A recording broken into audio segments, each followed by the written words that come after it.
देखिए आपकी derivation number 2 क्या है।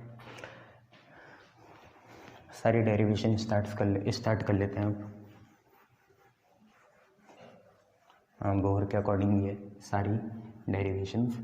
बस आपको 2 कंडीशंस याद रखनी है। पहली तो यही है कि सेंट्रीपिटल फोर्स mv²/r बराबर होता है k, जो कि 1/4πε0 है, Ze²/r²। इसमें एक e तो इलेक्ट्रॉन का है, बाकी Ze अपन न्यूक्लियस का है। ये आपकी होगी पहली इक्वेशन। दूसरी इक्वेशन है mvr एंगुलर मोमेंटम कितने के बराबर, NH/2π के। अब देखिए क्वेश्चंस कैसे कैसे आ सकते हैं वो मैं आपको बता देता हूँ। यहाँ पे किस किस तरह के क्वेश्चंस आ सकते हैं। तो देखिए सिंपल सी बात है, जैसे आपके पहली डेरिवेशन है कि radii of Bohr stationery orbit, radii of Bohr stationery orbit, Bohr के स्टेशनरी ऑर्बिट की रेडियाई निकालनी है। जैसे जैसे क्वेश्चन फॉर्म में आते रहेंगे ये कि क्या क्या आपसे इसके अंतर्गत इसके अंदर क्वेश्चन पूछ सकते हैं, वहाँ मैं क्वेश्चंस लगा दूंगा, ठीक है, और समझा भी दूंगा। देखो आपसे क्या पूछा है, रेडियाई पूछा है। ट्रिक तो ये है कि आप क्या करो, इक्वेशन फर्स्ट और इक्वेशन सेकंड से v की वैल्यू इक्वेट कर दो। अगर r पूछा है तो v की वैल्यू इक्वेट कर दो। तो क्या करना है, ट्रिक ये है कि इक्वेशन फर्स्ट एंड सेकंड से अगर r पूछा है तो v की वैल्यू कर देंगे। अगर कहीं वेलोसिटी पूछी होती है इलेक्ट्रॉन की तो r की वैल्यू इक्वेट कर देंगे। तो इक्वेशन फर्स्ट एंड सेकंड से v की वैल्यूज़ इक्वेट करेंगे, ठीक है। ये आपकी ट्रिक है। r के लिए v के लिए r। जब रेडियाई पूछा है तो v की वैल्यू इक्वेट कर दो, और जब वेलोसिटी पूछा है तो r की वैल्यू इक्वेट कर दो। तो देखो आपसे पूछा हुआ इक्वेशन फर्स्ट और रेडियाई पूछा हुआ, तो इक्वेशन फर्स्ट और इक्वेशन सेकंड से v की वैल्यू इक्वेट करेंगे। तो आप ये देखिए बच्चे, फर्स्ट से आप पे क्या है, फर्स्ट से आप पे है mv²/r बराबर कितने के, kZe²/r² के। भैया r से एक पावर कैंसिल हो गई, आप पे यहाँ पे v² आया। v² की वैल्यू देखिए कितनी आई, v² की वैल्यू आई आप पे kZe²/mr। बोलो हाँ है ना। v² की वैल्यू कितनी आई भाई, kZe², r तो था, नीचे गया m, इसको मान लेंगे equation number alpha. From second से देखिए बहुत मतलब इससे इजी आपको बता ही नहीं सकता कोई।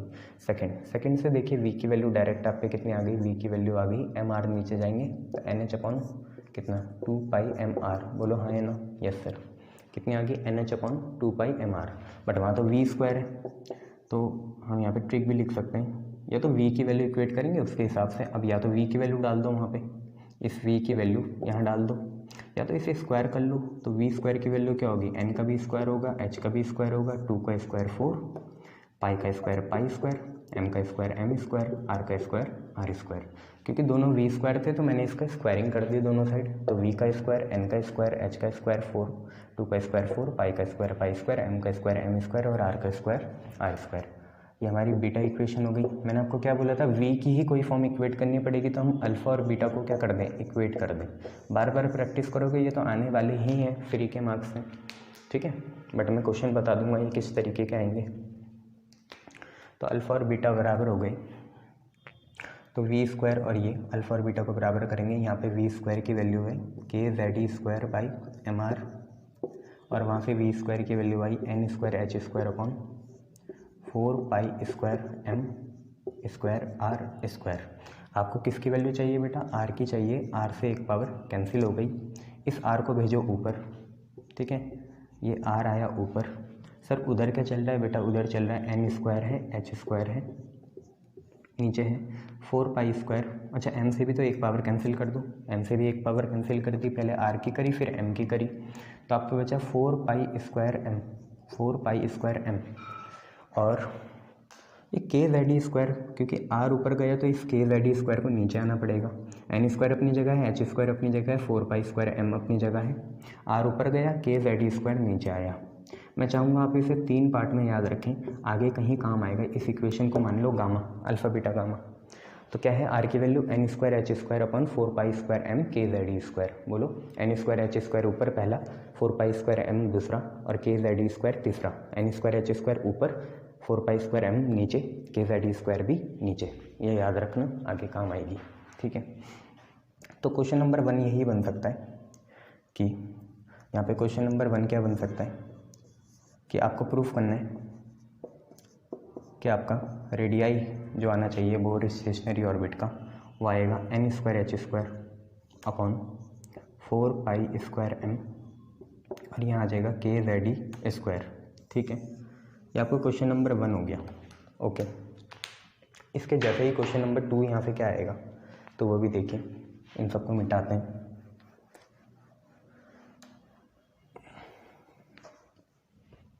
क्वेश्चन नंबर 2 ये आ सकता है, आपसे बोल सकता है कि प्रूफ करो ये जो आपकी बोहर रेडियाई है। आप अगर ध्यान से देखो तो यहाँ पे चाहे ज़मीन आसमान एक हो जाए, कुछ चीज़ें तो कांस्टेंट रहनी है। जैसे कौन है वो, ऊपर है h², ये तो रहना है कांस्टेंट, 4 भी रहना है कांस्टेंट, π² भी रहना है कांस्टेंट, मास ऑफ इलेक्ट्रॉन भी हर ऑर्बिट के लिए रहना है कांस्टेंट, k की वैल्यू भी कांस्टेंट, e² भी कांस्टेंट और n² और z ये चेंज होगा n²/z। तो आपका क्वेश्चन नंबर 2 ये आ सकता है कि आपसे बोल सकते हैं प्रूव दैट रेडियाई जो है बोर स्टेशनरी ऑर्बिट की वो डायरेक्टली प्रोपोर्शनल हो प्रिंसिपल क्वांटम नंबर के स्क्वायर के, या आपसे पूछ सकते हैं radii of bore stationery orbit inversely proportional हो एटॉमिक नंबर z के। इसको आप अपने हिसाब से तीसरी इक्वेशन मान लीजिए, कोई दिक्कत नहीं हो, पहली है ये दूसरी है, ये आपकी तीसरी इक्वेशन हो गई। ठीक है, तो पहला क्वेश्चन ये पूछ सकते हैं कि r जो हो n²h² अपॉन 4π²m kZe²। हालांकि आपको याद ही करना है यहाँ पे। दूसरा आपसे ये पूछ सकते हैं कि r जो है n² के डायरेक्ट हो और z के क्या हो, इन्वर्स हो। ठीक है, अब देखिए ये पहला क्वेश्चन आपको याद रखना है, दूसरा ये रहा।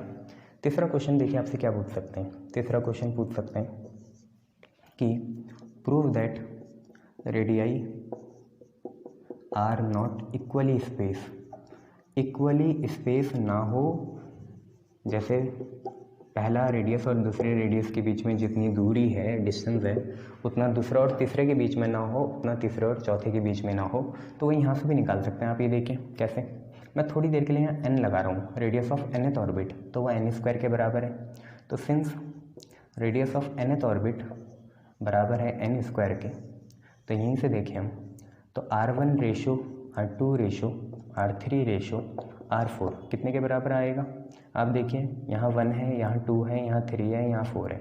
जब यहाँ 1 है तो यहाँ 1 का स्क्वायर आएगा, जब यहाँ 2 है तो यहाँ 2 का स्क्वायर आएगा, जब यहाँ 3 है तो यहाँ 3 का स्क्वायर आएगा, और जब यहाँ 4 है तो यहाँ 4 का स्क्वायर आएगा। तो r1 करस्पॉन्डिंग है 1 के स्क्वायर के, r2 करस्पॉन्डिंग है 2 के स्क्वायर के, r3 करस्पॉन्डिंग है 3 के स्क्वायर के, r4 करस्पॉन्डिंग है 4 के स्क्वायर के। 1 का स्क्वायर 1 होगा, 2 का स्क्वायर 4 होगा, 3 का स्क्वायर 9 होगा, 4 का स्क्वायर 16 होगा। आप ये देखिए इन दोनों के बीच में डिस्टेंस कितना है, 4 - 1 3 का है फैक्टर, 9 - 4 5 का है, ये 3 का है, ये 5 का है, 16 - 9 7 का होगा, फिर 25 - 16 9 का हो जाएगा। तो कहाँ है इक्वल स्पेसिंग, देखो ना ये AP बन रही ना ये GP बन रही। हाँ, ये बोल सकते हो कि डिफरेंस के डिफरेंस की AP है, तो ये मेथड ऑफ डिफरेंस तो चल भी नहीं रहा है। ठीक है, अर्थमेटिक ज्योमेट्रिकल सीरीज तो चल नहीं रही है, बट यहीं से हमें पता चल गया they are not equally space. क्यों, देखो 4 और 1 3 हो गया, 9 और 4 क्या हो गया 5 हो गया, 16 - 9 कितना हो गया 7 हो गया। तो ये इक्वली स्पेस नहीं है। ये आपका क्वेश्चन नंबर 3 आ सकता है। क्लियर है इतना कि इक्वली स्पेसिंग कहाँ है। देखो आप खुद ही देखो इक्वली स्पेसिंग कहाँ है। R1 और R2 के बीच में कितने का गैप है, 3 यूनिट का गैप है। R2 और R3 के बीच में 5 यूनिट का गैप है, और R3 और R4 के बीच में 7 यूनिट का गैप है। तो एक तो ये आ सकता है आप पे। ठीक है, इसको भी मिटाया। चौथी चीज़ क्या पूछ सकते हैं, चौथी चीज़ देखिए, मैं आपको सारी बता रहा हूँ यहाँ पे क्या क्या चीज़ें पूछ सकते हैं। चौथी चीज़ आपसे ये पूछ सकती हैं, आपको पता चला Rn डायरेक्टली प्रोपोर्शनल है n² के। ठीक है, अब डायरेक्ट हटेगा कोई कांस्टेंट आएगा, तो Rn is equal to R0 n² आ गया। कितना आ गया, Rn is equal to R0 n² आ गया। ठीक है, तो सिंपल सी बात यहाँ पे ये है कि Rn is equal to R0 n² है। बट मैं चाहूँगा कि यहाँ पे आप क्या देख लें, यहाँ पे एक z भी है, जो z मैंने लिखा नहीं है, तो आप पूरा फैक्टर ले लीजिए यहाँ पे, क्योंकि चाहे हम किसी दो एटम को कंपेयर कर रहे हैं। और याद रखना Bohr stationery orbit only valid for, सिर्फ ये वैलिड है हाइड्रोजन लाइक स्पीशी के लिए, only valid for hydrogen like species जिनमें कितना होता है, एक इलेक्ट्रॉन सिस्टम होता है, एक इलेक्ट्रॉन वाला सिस्टम, एक इलेक्ट्रॉन वाले सिस्टम के लिए, जैसे कौन है, हाइड्रोजन खुद है, हीलियम प्लस है, लिथियम 2+ है, इनके लिए होगा ये, बेरिलियम 3+ है, इनके लिए होगा ये, ठीक है। 1 इलेक्ट्रॉन सिस्टम के लिए ये वैलिड है ये, बाकी के लिए फिर हम क्वांटम थ्योरी लगाते हैं, तो ये भी याद रखना। अब मैंने दोनों फैक्टर ले लिए।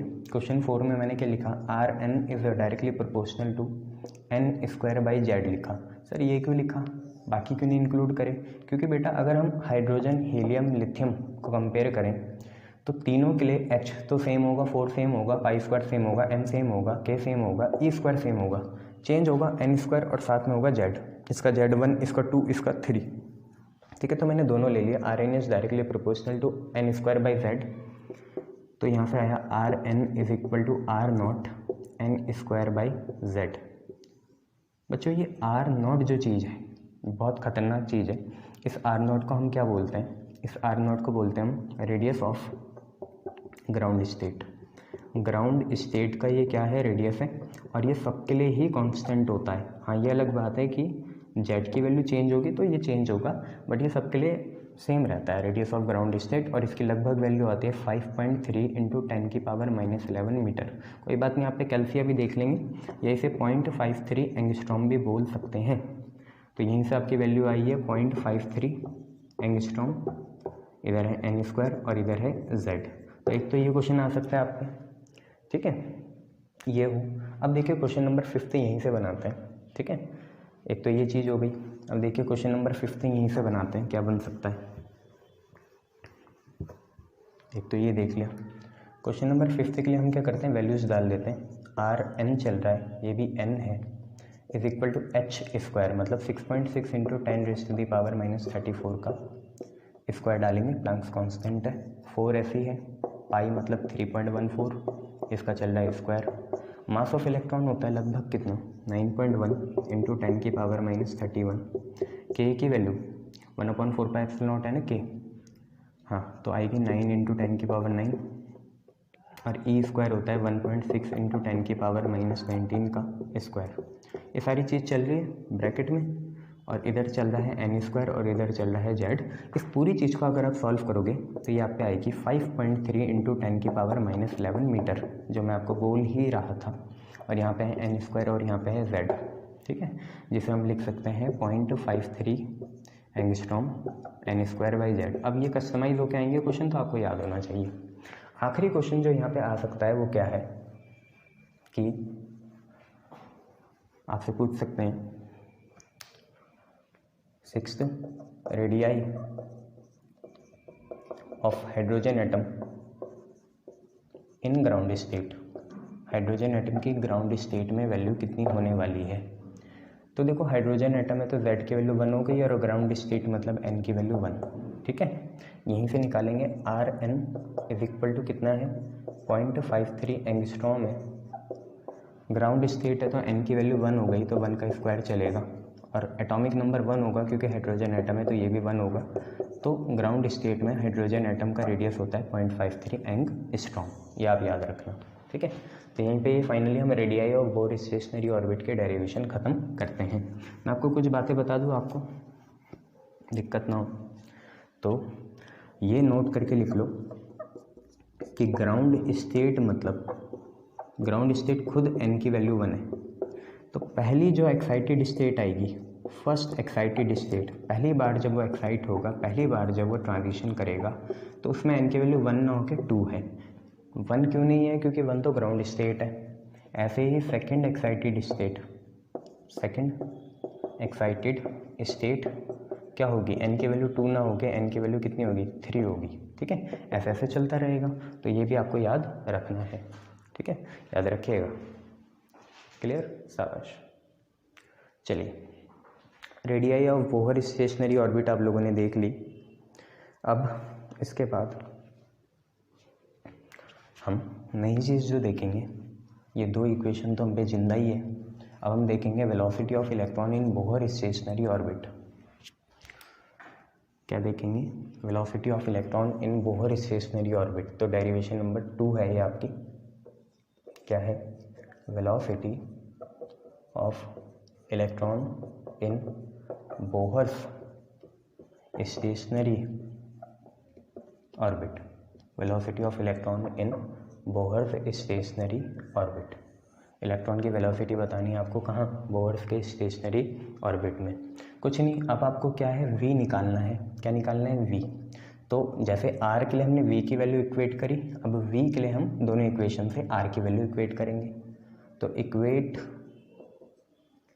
Value of r from first and second. याद रखो r की वैल्यू क्या थी, n square H square upon 4π² m के जेड स्क्वायर। याद रखना, आगे काम आएगा।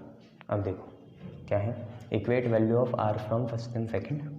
तो देखिए फर्स्ट से क्या आया, फर्स्ट से है आप पे mv²/r बराबर कितने के Z square by r square के, r से एक पावर कैंसिल हो गई। तो r की वैल्यू क्या आई बच्चे, r की वैल्यू आई, r ऊपर गया, यहाँ पे है के जेड स्क्वायर, इसने अपनी जगह नहीं छोड़ी, और mv² आया नीचे। इसको मान लेंगे equation number alpha. Sir alpha तो पहले माने थे, कौन सी क्लास में हो तुम, पता नहीं है कि कितने बार भी ले सकते हैं।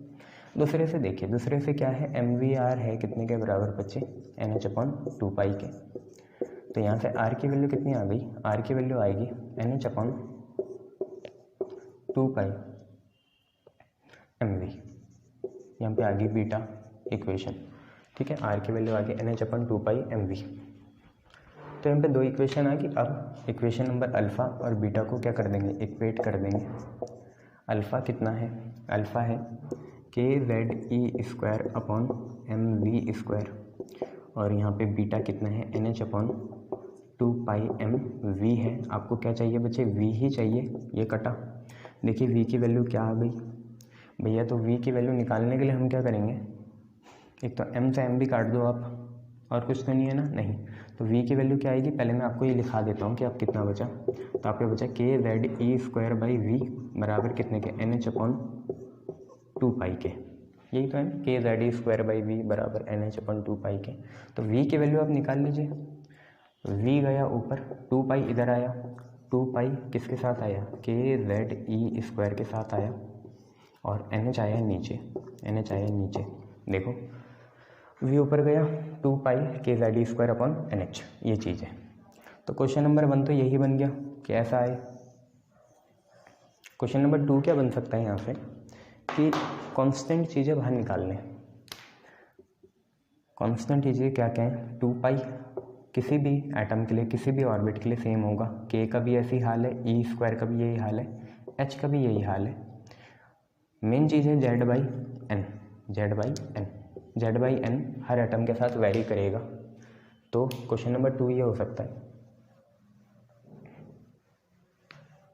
क्वेश्चन नंबर 2 ये हो सकता है कि आपसे बोले velocity of electron in bore stationery orbit directly proportional है एटॉमिक नंबर के, मतलब जितना बड़ा एटॉमिक नंबर उतनी ज़्यादा इलेक्ट्रॉन की वेलोसिटी होगी।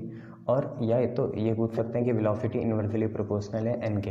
ध्यान रखिए रेडियस जो है डायरेक्टली प्रोपोर्शनल है n² के और इन्वर्सली प्रोपोर्शनल है z के, जबकि वेलोसिटी डायरेक्टली प्रोपोर्शनल है z के और वेलोसिटी इन्वर्सली प्रोपोर्शनल है n के। ठीक है, ये दो चीज़ें होगी। क्वेश्चन नंबर 3 में हम वैल्यू डाल देते हैं, वैल्यू डालेंगे तो देखो क्या होगा, v की वैल्यू आई कितनी, ये रही 2π ke²/h।